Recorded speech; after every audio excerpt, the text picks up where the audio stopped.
सच के लिए बेखौफ बेबाक जंग, वर्तमान क्रांति न्यूज 24 के संग।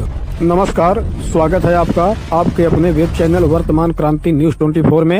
नमस्कार, वर्तमान क्रांति न्यूज 24 में आपका स्वागत है। मैं हूं आपके साथ दीप्ति। यदि आप पत्रकारिता कर रहे हैं और खुद को बड़का तोप या 30 मार का हाथ समझ रहे हैं, तो खबर आपको झूठे भोकाल के आसमान से हकीकत की जमीन पर उतारने के लिए काफी होगी। इस समय हमारे स्क्रीन पर जिस शख्स को आप दवाइयों से खेलता देख रहे हैं, इन साहब का नाम है मोहम्मद अब्दुल कयूम फारूकी और इनकी गिनती भदोही के वरिष्ठ पत्रकारों में होती है। पिछले कई सालों से शासन द्वारा मान्यता प्राप्त पत्रकार भी हैं। आज भी इनकी लेखनी का कोई जवाब नहीं। 2-4 मुख्य बिंदुओं के आधार पर इनकी उंगली के इशारे पर 3 रुपए वाली कलम अखबार के पन्नों को भर देने वाली क्षमता रखती है। पूरा जीवन पत्रकारिता को समर्पित कर देने वाले फारूकी साहब ने जनपद में दर्जनों पत्रकार पैदा किए हैं। कुछ पत्रकार इन्हें प्यार से और कुछ पत्रकार अपनत्व भरे मजाक में कक्का कहकर बुलाते हैं। बहुत जल्द लोगों की बातों में आ जाने वाले सीधे साधे अब्दुल कयूम फारूकी और इनके नाम को लोगों ने अपने मतलब के लिए इस्तेमाल भी खूब किया है। जहाँ तक कि आज भदोही जनपद में खुद को वरिष्ठ पत्रकार कहने वाले लोगों ने भी किसी समय में फारूकी साहब के घर की बैल बजाई है, मगर जिसका भी मतलब सिद्ध होता गया वो इन्हें छोड़ता गया। ये लगभग 1.5 वर्षों तक वर्तमान क्रांति न्यूज़ 24 के लिए भी अपनी सेवाएं प्रदान कर चुके हैं, मगर फिर किसी हमजात के फुसलाने पर इन्होंने चैनल से किनारा कर लिया। और मजे की बात यह है कि जिन लोगों ने भी इन्हें अपने स्वार्थ के लिए इस्तेमाल किया, उन्होंने फिर इनका हालचाल तक जानने का प्रयास नहीं किया। आज की स्थिति यह है कि फारूकी साहब बुजुर्गी के उस दौर से गुजर रहे हैं जब व्यक्ति एक बार फिर अपनी शिशु अवस्था की तरफ वापस लौटने लगता है और उसे लोगों के प्रेम, स्नेह और आत्मिक देखभाल की ज़रूरत होती है। हमें जब यह पता चला कि फारूकी साहब की तबीयत ठीक नहीं, हमने उनका हालचाल जानने का प्रयास किया। तब कैमरे पर उनका दर्द फूट पड़ा। मैं A.K. फारूकी ज्ञानपुर का रहने वाला हूँ। सबसे पुराना पत्रकार होने के नाते मैं कई बार विवादित खबरों से दूर रहा, मगर पत्रकारों से हल्की सी तो नोक झोंक हुई किसी समाज के किसी कार्य को लेकर, मगर मैंने मन में अभी अपने कभी द्वेष नहीं रखा पत्रकारों के लिए।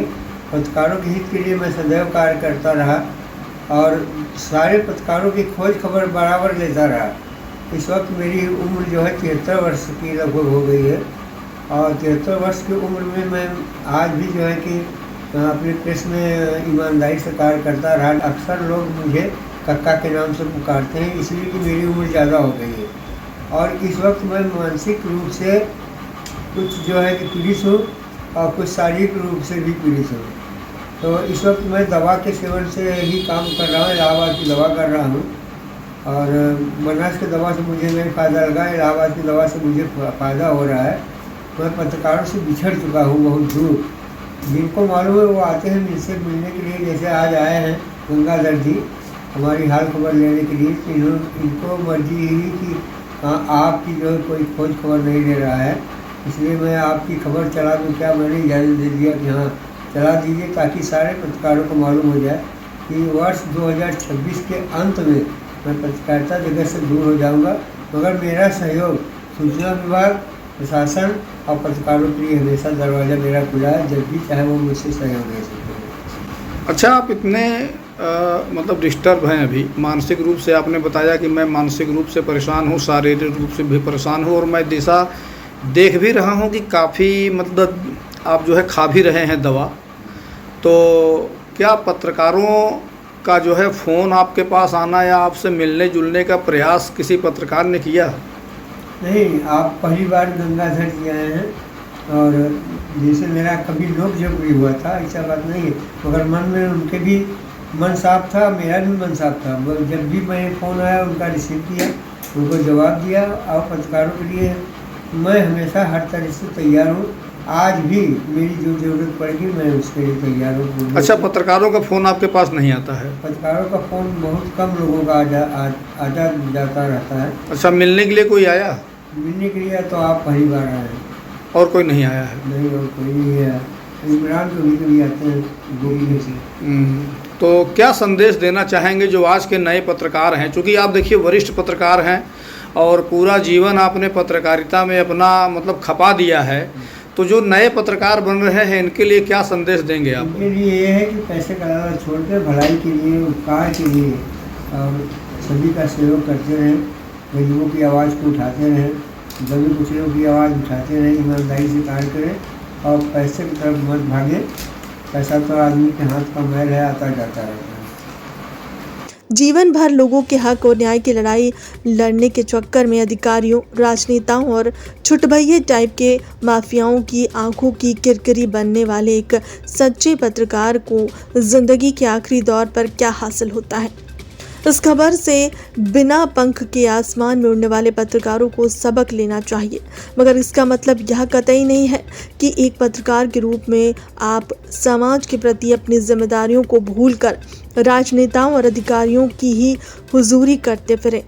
आज की यह खबर भोकाल के पंखों से झूठ और दिखावे के आसमान में अनायास की कलाबाजी खाते नौसिखिया पत्रकारों के लिए भी है और उन तमाम लोगों के लिए भी है जो पत्रकारों को अपने स्वार्थ के लिए इस्तेमाल करते हैं और स्वार्थ सिद्ध न होने पर उन्हें भाड़ मीडिया और दलाल मीडिया जैसे तमंगों से सम्मानित करते हैं।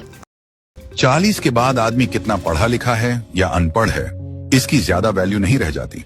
कई बार आप सब्जी वाले या चाय वाले के पास खड़े होते हैं और अचानक पता चलता है कि उसकी इनकम आपसे ज्यादा है, वो भी टैक्स फ्री। तब जिंदगी एक जोर का झटका देती है।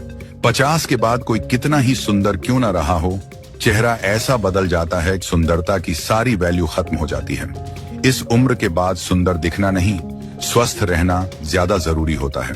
60 के बाद आप कितने ही बड़े अफसर क्यों ना रहे हों, भले ही कभी आपके एक साइन से पूरा शहर चलता हो, अब वही गार्ड और चपरासी भी सलाम नहीं करता।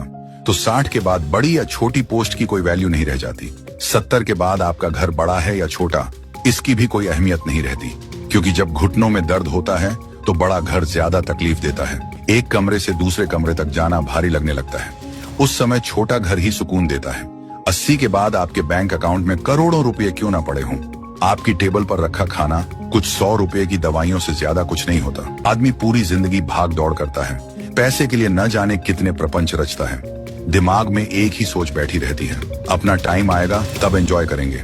लेकिन सच ये है कि हम हर दिन अपने उस टाइम से दूर नहीं, बल्कि बुढ़ापे के और करीब जा रहे हैं। और बुढ़ापे में एंजॉय नहीं, ज्यादातर बीमारियों से संघर्ष ही करना होता है। और हमारी आंखों के सामने हमारे बच्चे, रिश्तेदार, यहाँ तक कि नौकर भी उसी पैसे से एंजॉय करते हैं जिसे हमने पूरी जिंदगी दांव पर लगाकर कमाया। निष्कर्ष, जिंदगी कल के लिए नहीं होती, जिंदगी आज के लिए होती है।